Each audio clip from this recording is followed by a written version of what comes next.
And we are live now. I'm waiting for the pictures of my colleagues to show here on my end. There might be just a little slight delay. Enolia, we're here. Oh, bless, she can't see us. And I'm not seeing it. Oh, Enolia, we're here. Do start. we're here. Type a message in. Can she see us?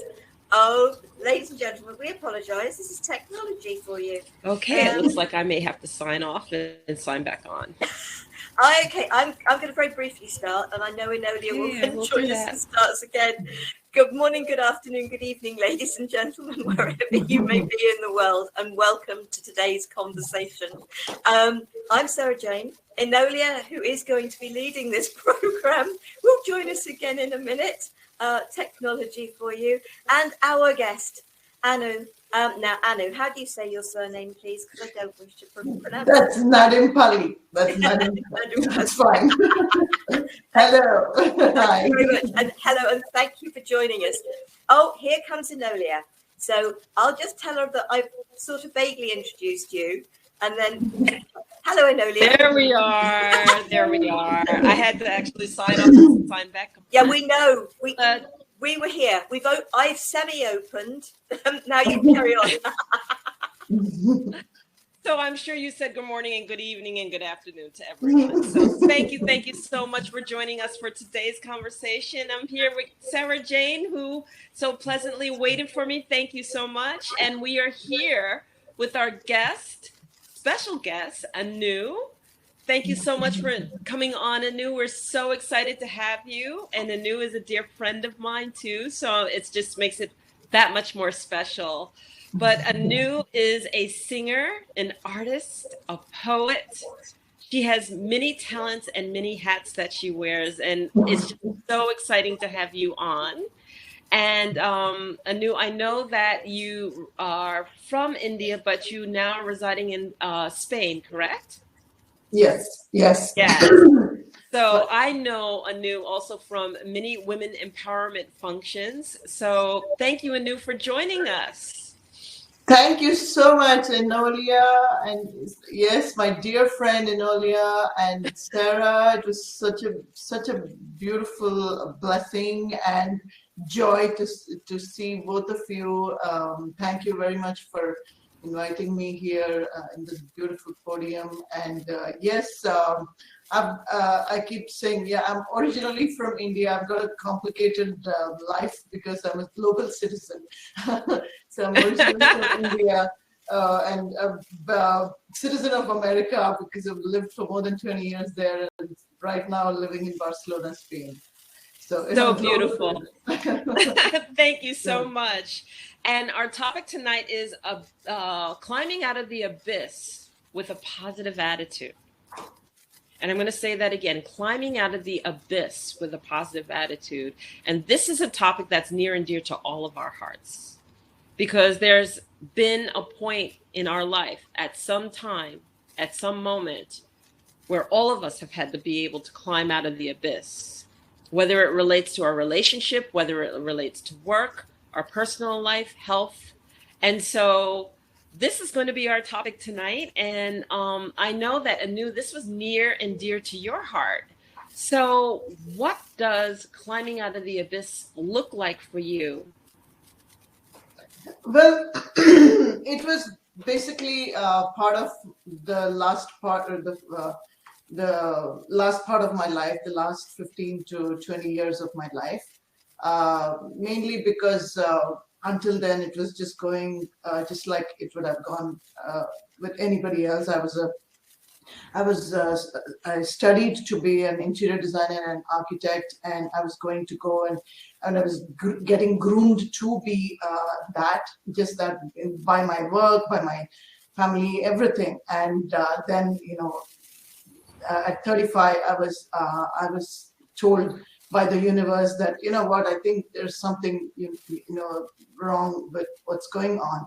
And so at like a, what do you call it, full stop or whatever, I had to change everything, my thinking, my entire attitude, everything I needed to change, my career.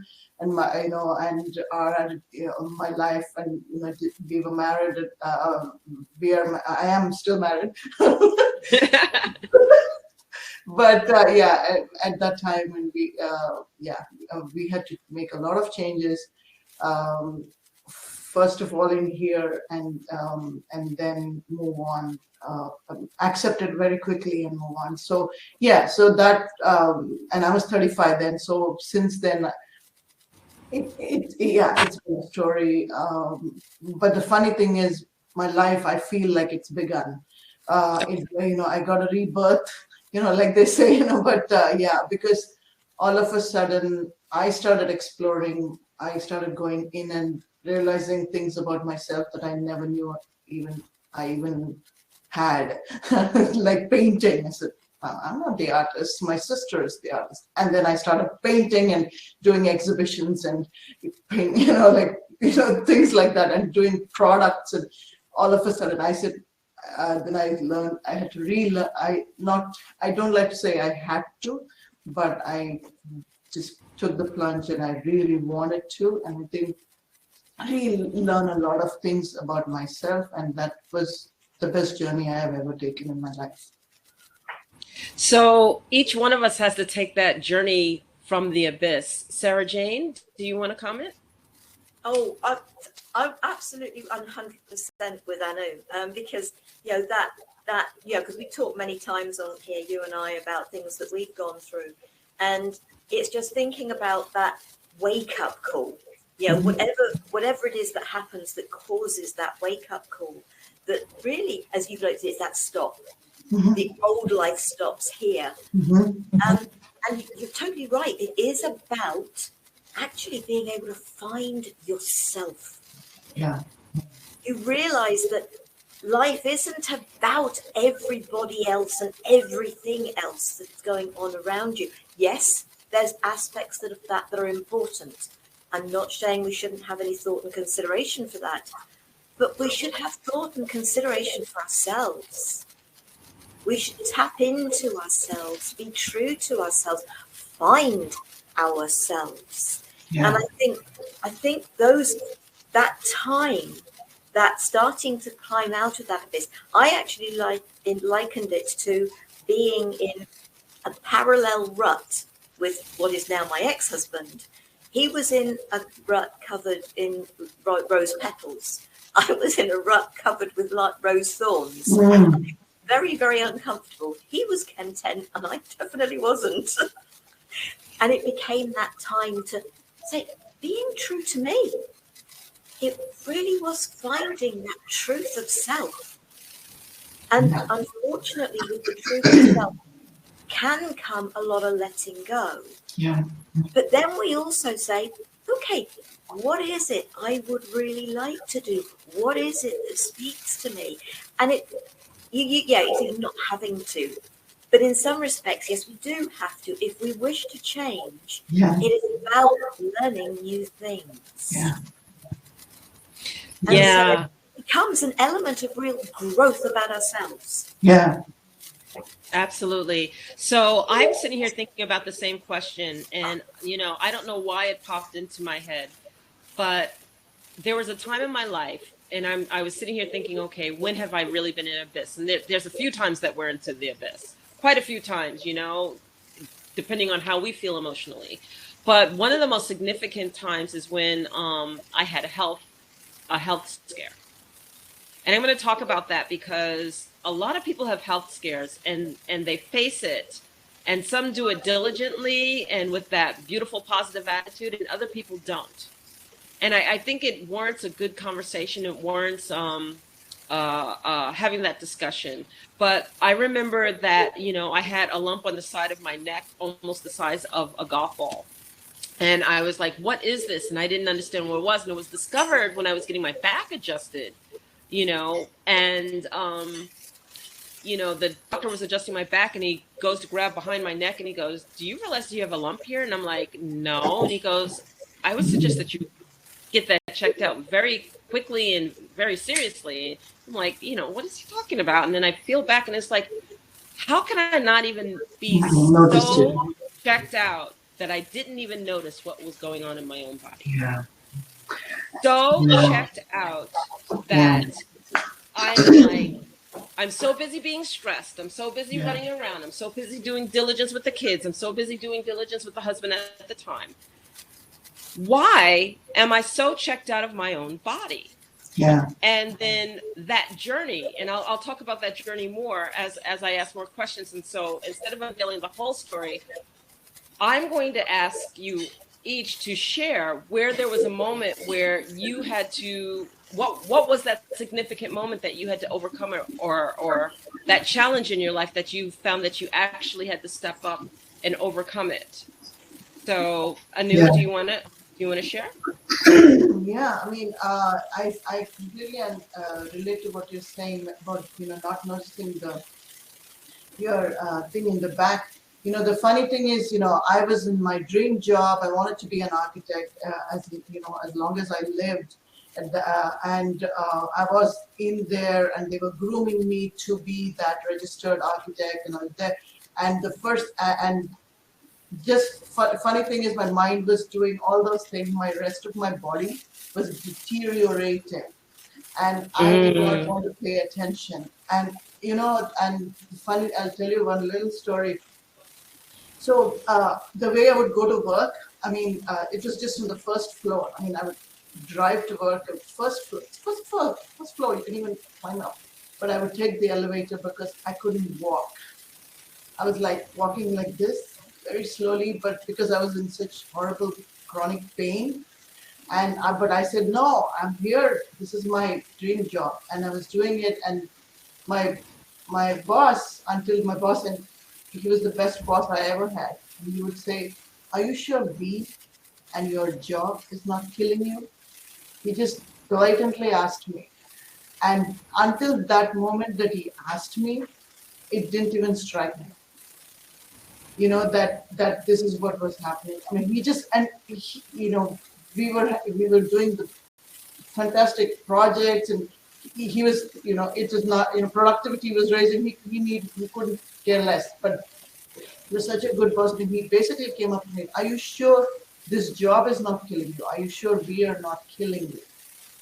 And that was my wake up call. And 3 weeks, and I literally walked out of the best job I had, that same job. And 3 weeks later, I was in a hospital with pulmonary embolism, multiple pulmonary embolisms at 35. And so, yeah, like duh, kind of feeling, it's just, yeah, something is wrong. And of course, because of that, came to know that we couldn't have kids or whatever, all those things. And my career at that moment stopped because there was no way I was going to. Wow. And it took me 6 months to recover from the whole process. And, so, but the point is that, sometimes, like, you don't realize that you're killing yourself. You don't, and your well-wishers will tell you that.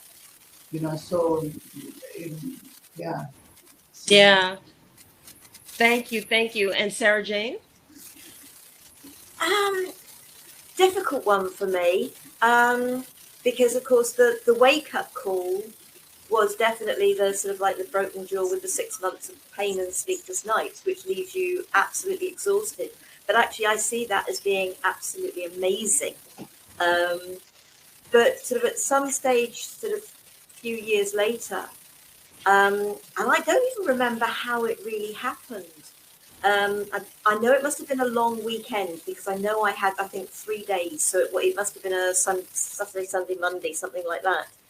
And I remember that at the beginning of that weekend, feeling so very low. I couldn't have felt lower. Talk about depression. And, you get that sense of how, if you don't understand how people could get so low to commit suicide. But when those thoughts, it was just like, hang on a second. Yeah. Where are they going? And it was just, and I still to this day don't understand, except for the fact that it was, hang on, no way, I'm not going there. And so I had 3 really bad days, and it was just like, absolutely. So was it heart? Was it mind? Was it a mixture of heart and mind? But there was that thing within me that said, absolutely no way, you are not dragging me down this hole. I was not going to actually be dragged down into the abyss. Yeah. I really wasn't.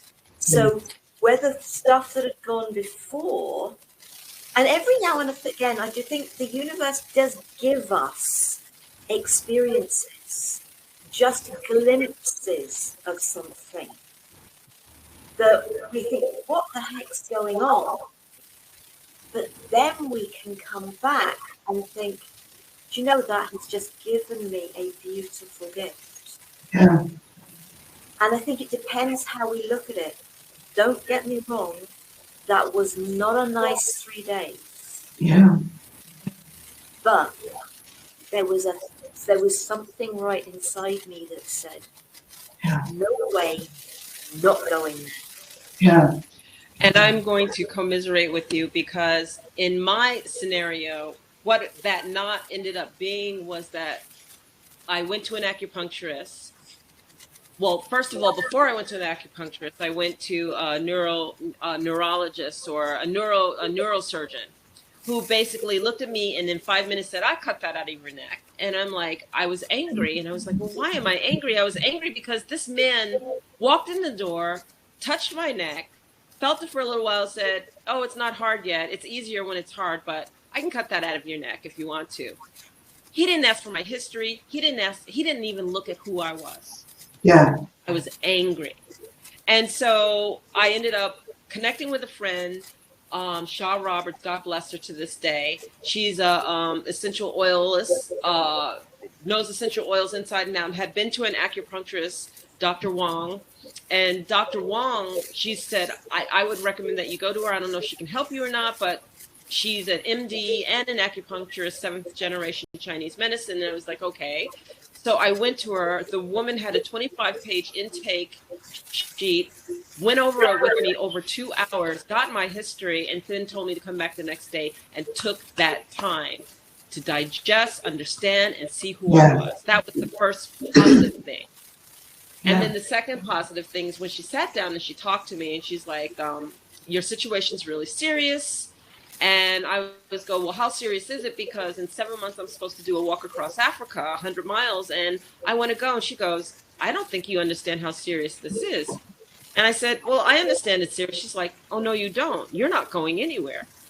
And I looked at her and I thought about it, because I was in pain on my left side all the time, just one side of my body. And what it was is that all of the inflammation was on one side of my body, and my neck was the first place that it was actually protruding. But my whole left side was inflamed. And I thought about it, and I said, oh, yes, I am. And she looked at me and she says, excuse me? I said, I will. I said, you just tell me what I need to do. I'm going to deal with this with a positive attitude, and I'm going on my walk. And she said, well, your adrenals and your kidneys and your liver need to be strengthened, and you need to change your diet, and you need exercise, and you need to come here twice a week. And she says, but you're not going anywhere. You're not walking 100 miles anywhere. I said, well, here's what I'm going to tell you. Yeah, no way, you said. I will wait a month before, and if you tell me I'm not fit to go, I will not go. Good. But if I'm fit to go, I will go. Yeah. And I want you to know, like, many people will say, oh, this is too hard, forget it. I just, I'll die. They literally just say, I'll accept it and I'll die because the work is too hard. Yeah. But she gave me a challenge. And it was my thing was, I'm rising to the occasion. And I've always looked at any issues that anyone ever had. They challenged, they just did not accept the diagnosis as this is it and it's all over and you can't do anything. Not me. And it's that it was a positive attitude, but it was also a fire under me. Yeah. A fire under me that basically says, I will not settle for anything less than the fact that I will heal and I will heal 100%. And I will have this vision, this target of something that I want to do later on. Yeah. So how did it feel for you to overcome your scenario, Anu? Yeah, that's, I mean, both of you have, striking so many right chords of what, what I felt. It's true. I mean, it's so true. I mean, like you said, the fire. So I joke now about this thing. Funny thing is, it took me 15 years to even start admitting, first of all. So that healing happens, like where you're even, it takes time to even admit that, certain things have happened in your life. So that I would suggest to take that time, because the moment that happened and I started talking about it and I was feeling good, then I started joking about it. It's like the 5 stages of acceptance, right? So and now I joke as I say that, when God closed the door, like my husband and I jumped out of the window and started traveling. So, meaning that when God closed the door, meaning that when we found out, because right at that wall, when we hit that wall, we came to know that first of all, my career was over, but then we could not have kids either because we were trying then and all those things. So, yeah, so that's like a double whammy. But and so those things take time. Like I said, the healing, in the healing process takes time. But we're so now I joke about it. So and what you were saying about just moving on, I mean, getting that fire. I think I never realized how much of a creative I was. Creative soul, creative person I am. I mean, because Right. I couldn't get out of my bed, okay, forget it. And I would just get all these ideas about, oh, you know what, I can do this. And as long as I could sit on my, wherever I was, I would just do it. I would just do that painting or whatever it is, So, and I learned photography. I mean, just literally online course. Okay, I want to learn photography. I want to learn painting. I want to learn this. So like, as long as I could sit, when I couldn't sit, I would go, lie down. But that's the thing, and that's that fire. And you don't realize you have it. I mean, all of us has that fire. And then it's just, yeah, so that's what got me going. And, the fact that, and all of a sudden I was I didn't even, it's like I was taking courses, and for photography, you have to go out and shoot. And so like so whenever I had that little window of courage, of strength, I would do it. And then, and the best part was that I could do it in my own time, so like it took me 8 months when it's a 6-month course. So that I was able to do it. So, and then, gotten into exhibitions, sent my pictures to exhibitions, got awards, and got all of a sudden, so, I'm not that bad after all. You know what? It looks like and so then all of a sudden you start thinking, you start calling yourself stuff, like, I'm a photographer, I'm an artistic photographer, I'm an artist. I mean, it took me years to tell myself I'm an artist. And the moment that happened, and the moment, exhibitions and, the community started, that's when you say, okay, you know what, there's no turning back. It doesn't matter what anybody else tells you, what you are or you are not, you already know what you are. But it's that fire, in your belly, you have it, just go right into it and dry it up because it's waiting for you. So, and that's what it was waiting. And now I feel like, for the past few years, I've gone into it. I'm seeing things in my paintings, in my own paintings, in my own writings, in my own words. I mean, like, I feel depressed. I just watch what I wrote and I said, did I do this? And I didn't think I had any value just because of the whatever situation.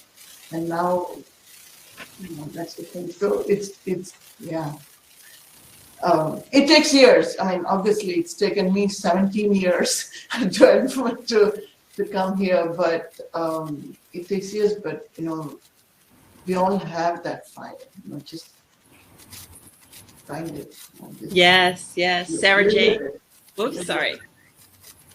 We've got a comment from I'm assuming it said Veronica, but it's spelled with for us English Veronica. I couldn't agree more when you say the universe gives us experiences in order to make us stronger and better. I think that people who have, I think that's meant to be dealt with more tough issues can solve whatever bad moment that might come. And absolutely, I think what we've got to understand is people that listening to this may be still in that place of people pleaser, so-called, job of a lifetime, whatever, and haven't actually realized that it's not actually who they are. There is something so much more. When you start realizing it is much more about who you are and not what you do. That, whether you receive a wake-up call that can be very major, or whether you receive something that is a little bit more minor, but are you ready to listen? Because I seriously think we receive many wake-up calls. The universe nudges us, and eventually the nudge is a kick up the backside. It really is, because you're not listening, so I'm going to make you listen. And I think all of this is about finding out who we are, trusting who we are. When we are true to ourselves. So if you're thinking, anybody's out there thinking, but that's all right for you, you've got the strength to do it. Bless you, so have you. It is right there inside of you. None of this is outside of you. The abyss is what is outside of you. The peace is what is inside of you. Stepping outside of your comfort zone isn't a matter of stepping outside. It's actually a matter of stepping inside. The comfort zone is something fake here in the mind. What is true, what is really us, the peace comes from inside of us. The fight comes from inside of us. When we learn to value who we are. So yes, the three of us have gone through that wake-up call, the experience, that kick up the backside, whatever you want to call it. We've been through it. And I think the reason that we share is with the hope that people won't necessarily need to experience quite such tough stuff, that you can get through it, because we are just three examples of what can be achieved. Absolutely. And when I think about the moment that I talked to the doctor to say whether I could go or not on this journey across Africa, and she sat me down and she paused for a long time in silence before she said anything, and I was like, okay, here's the shoe, it's going to drop, it's just going to be negative. And when she said to me, if anybody would have told me that this could be done, I would have called them a liar. But you are at like 75%, and you go on your journey and you come back and you finish up what you need to do, and I will be here. I could have leapt so high. It's not even funny, because you're right. It wasn't about, you know, all of the physical things that were taking place with me, but it was about finding peace inside on this journey. Finding peace, the confidence within myself to have the self-discipline, to have the positive attitude that I was capable, that I loved myself enough to take care of myself, and that I didn't have to put down my dreams and my goals and my visions because I had been given or thrown, you know, what we can call a curveball. I've been given a challenge. And maybe the walk was exactly what I needed to have in focus in order to rise above that challenge of my health, to say, I got to get myself together and put myself on that proper path again with the right attitude so that I can continue living life. Yeah. And, you know, to be able to walk 10 miles a day, every day, you know, across one of the rugged parks of Africa, you know, in Kenya, it was the East and West Savo parks in Kenya, you know, and it was a walking safari and we were guided by the Maasai, was like a dream of a lifetime. And I didn't want to give that up. And so to me, that brought the best part out of me, having that vision, actually going through that challenge of the walk itself. And when I listened to your story, Anu, that brought the best part of you out of you, which is all of the talent that you had been harboring, you know, and then because you had to sit still, it came out. And for me, because I had to walk, I could no longer go back to that role that I was playing in this corporate job. And literally I left shortly after that journey. I could no longer do in my life what I was doing. And that was a huge wake-up call. Yeah. But it was probably the most positive thing that happened in my life because, as Anu said, and as you were commenting too, Sara Jane, Anu said, you know, her boss asked, is this job killing me? And I had to sit there and realize that my job was. And here's the physical manifestation of this. So that really put me on a journey to empowerment, period. I was going to empower myself and act on my own self-empowerment. And then I wanted to share my story with others. So when you think about this and what you had to overcome and the challenges that you overcame, what tips or what would you give or share with others that was most significant for you to rise to the occasion of that challenge? Yeah. I would, number one, I would say just listen to your instincts. I mean, God, you know, you know, if there's anybody whom I should apologize in my life, I should apologize to this thing in here. Yes. Okay? In my entire life, you know, I mean, because, you know, like you said, Sara Jane, God, you know, it's telling you, there's this person inside here, she's talking to you constantly, she's telling you, you know, do this, don't do that, do this, you know, it's okay, you know, you're fine. All those little things, you know, you'll get, I mean, so like, first thing, listen to your instincts. And, you know, the funny thing, you know, just to carry on with what you're saying about, you know, the determination, you know, the way it happened for me was like, so this was pulmonary embolism, and you know, you have to go to hematologists and pulmonologists, and I didn't even know what they did in all these years. You know, and hematologists, I needed to go whichever country I went, and I needed to take shots and blah, blah, blah, blah, blah. And I would look at all of this and say, whatever, you know, and just like, you know, that kind of thing, because of, so I used to, so I have my aunt is a doctor, and she would always look at me with this worried face and say, oh my God, you know, be careful, blah, blah, blah, you know, you're traveling this, that. And I would tell her that, you know, I would say, you know, I feel like a 5-year-old child who's broken an arm or something. all I want to do is go and play. Okay, you're the one who knows all those details.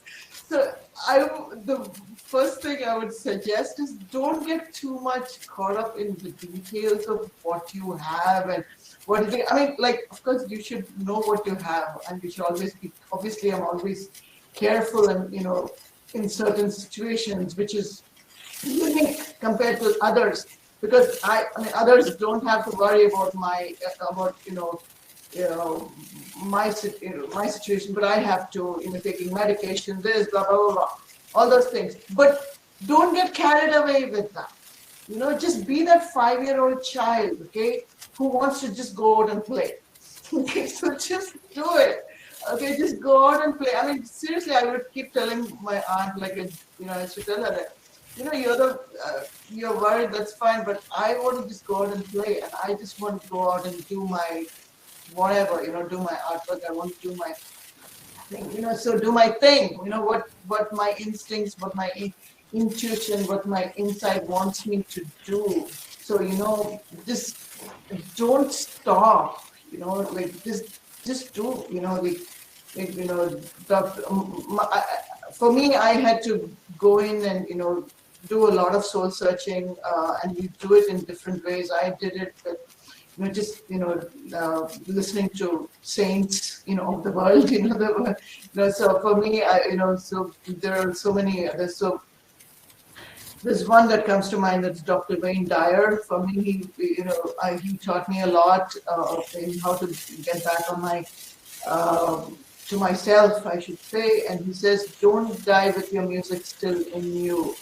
Okay, so don't kill yourself at 45 or 35 or 25 or 55 or 7. Don't kill yourself. Okay? Don't do it. Just go listen to what is it that you really want to do. Just it doesn't matter. I mean, there are people with one arm and one leg and who are running marathons.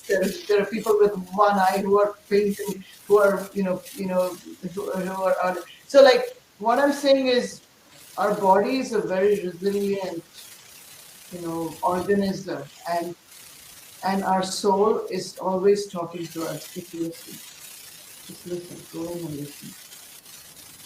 Yes, thank you. That's all I can say. Sara Jane. When I was the people pleaser, the one thing that was, I would never do anything that I wanted to do. I was always so scared of what other people thought. And it was that thing that popped into my head. Why are you worrying about what other people think? Yeah. They aren't. They've got far too much going on in their own lives. Let go of worrying about what other people think. And so one of the first things I did after breaking up my marriage, to which my mother's reaction, no, we're giving up. We had £5,000 mortgage on the house, so we had the money in the bank to pay it. I was walking out on security. But that was not about me. That was just things, and things are not important. Yes, a roof over your head, clothes on your back, food on your table, but none of us need masses. What's right for you? Staying in a relationship, in a job, that is wrong for you, that is not what is right for you. Yeah. Let it go. And it's amazing what happens when you have the courage to let go. So one of the first things I did was I heard about the UK Wolf Conservation Trust. And I became a member. And I was able to go for a walk with wolves, literally meet wolves. I actually became a trainee handler there. But I also signed up to go on a 2-week trip to Romania to track wolves and lynx in the Carpathian Mountains for 2 weeks in February 2000. Now, this was tracking, not to kill. It was to do with the Scientific Exploration Society and the Carpathian Large Carnivore Project. I had that 2 weeks in Romania with a group of people, none of whom I'd ever met before. And I was able to be me. because none of them knew the shy individual that I had been. You can step into your power when it's true to you. Whatever is going on in your life, and yes, when it comes to health, we do have to take care of it. It is our responsibility to take care of our body. But part of it is being true to the individual that you are. Because if you're not being true to yourself, it will come out in conditions to help you realize it becomes your wake-up call. Yeah. So you can live your life. And for me, life is about living, not existing. And I spent nearly 40 years existing. Not anymore. I like to live and do different things. I've flown a helicopter. I've used I've abseiled. I've used when I did the abseil, my mother's reaction was, Sarah, you can't go doing that. She's like, yeah, actually I can. Yeah. Oh my goodness. For me, I think the whole scenario just woke me up to truly understand that my soul had a calling and I was ignoring it. And the universe has this way of waking you up and pushing you out of your comfort zone so that maybe you will honor that soul's calling. Now, some of us ignore it. I eventually left and definitely honored my soul's calling. And I would have never discovered the other aspects of myself had I not dared step out of that norm and that habitual pattern of what I was calling life. Yeah. And to me, if the audience doesn't take anything else out of this, listen to your heart's calling. Listen to your soul's calling. Dare to, as you said, Sara Jane and Anu, step inside yourself and pull out the most confident aspect of yourself and act on it.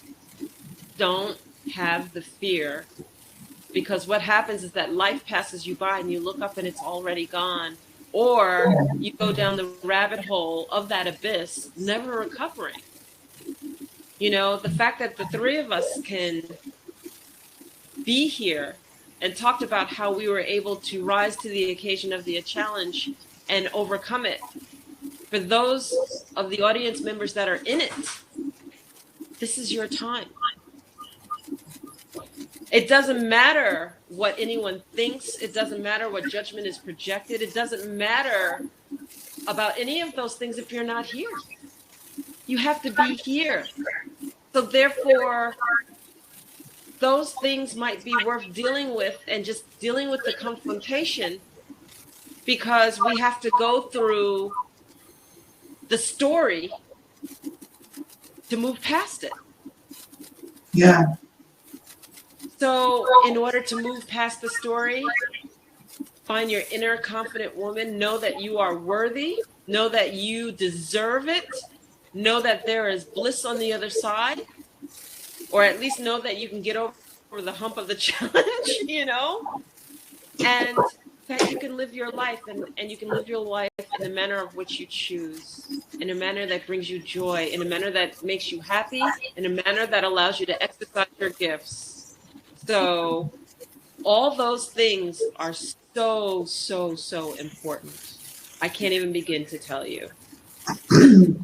But there's one thing I keep saying: you own it, then you hone it. You own your life, then you start honing your life. Own it, then hone it.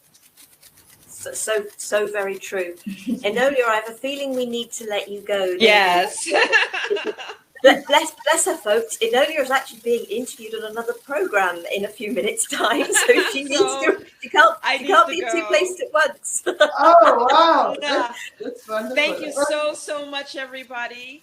You stay there, Anu. I stay here. Anu Okay. and Sara Jane, you stay there. Take Take care. care. Thank you. Thanks, Enolia. See you soon. All right. Bye-bye.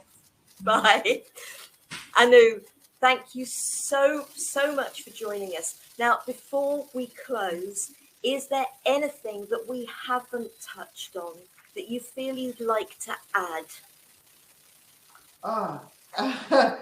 Well, there's just this one thing. I mean, like I said, like that 5-year-old child. And the funny thing is, I did not realize that it was theirs so subconsciously in my life that for the past 2 years I've been consciously living it. So I just made a book, and it's called My 3 a.m. Inspirations. Again, the company name also, all based on that. And I very boldly wrote soulful expressions of a Pollyanna. A Pollyanna, and I canceled the Anna and I wrote Anu. And I said, I'm going to make this my book, okay? I don't care who says what. And the fact that the moment I did that, I canceled the Anna and I said Anu, and that's when was a realization for me that, yeah, I have been, the Pollyanna is somebody who's got this irrepressible will to, succeed, like that 5-year-old child who just wants to go and play. And that I had it for all these years, and I'm just realizing it. It's like it's a story of my life that I'm only discovering. So funny thing, so that was the one. That's why I'm saying that for the past 17 years I've been really living, like you said, and I have no regrets at all about before. I mean, I think that was a foundation stone that was laid for me, until then, and pun intended that it was an architectural degree and architectural work. Work experience was a foundation for me. But yeah, I'm very blessed that I'm able to get this second chance in life, and the fact that I'm consciously able to live it. So yeah, that's the only that's the only observation, I guess, more than anything else. And so very true. It's not a matter of saying about our past, oh, I wish it hadn't happened. It is being grateful for what did happen, because we have been able to grow through it, and there is a foundation. So being an architect, there is an element of being an artist about that. Mm-hmm. With everything that I've done, working in retail, working in my parents' hotel, all of those things, working with people. Yeah. There is a foundation in what we have done that supports us with what we are here to be and do. But most importantly, we are here to be ourselves. Yeah. And it's trusting that. Yeah. And I tell people, young kids, if you think that you're in a dead-end job or whatever, there's always this, they don't know what their job is, what their career should be, and they just, I don't know. I said, what, even if you don't like this job, just do it, because I can guarantee you it will help you. Every single silliest course or the smallest course that I may have taken in my life, I'm telling you, it came back to, it's come full circle from it. And so I say, they say, yeah, even if it's like a whatever dead-end job or something, you can leave it later. But the fact that you're in it right now, it will help you, because whatever thing you're learning there, I can guarantee you it helps. And that's been my story. I mean, right now, it's full circle where my whole career and life and everything has come full circle where things are just falling into place. and not just because of some chance. It's not that. It's your own decision. We are subconsciously and then consciously making decisions that will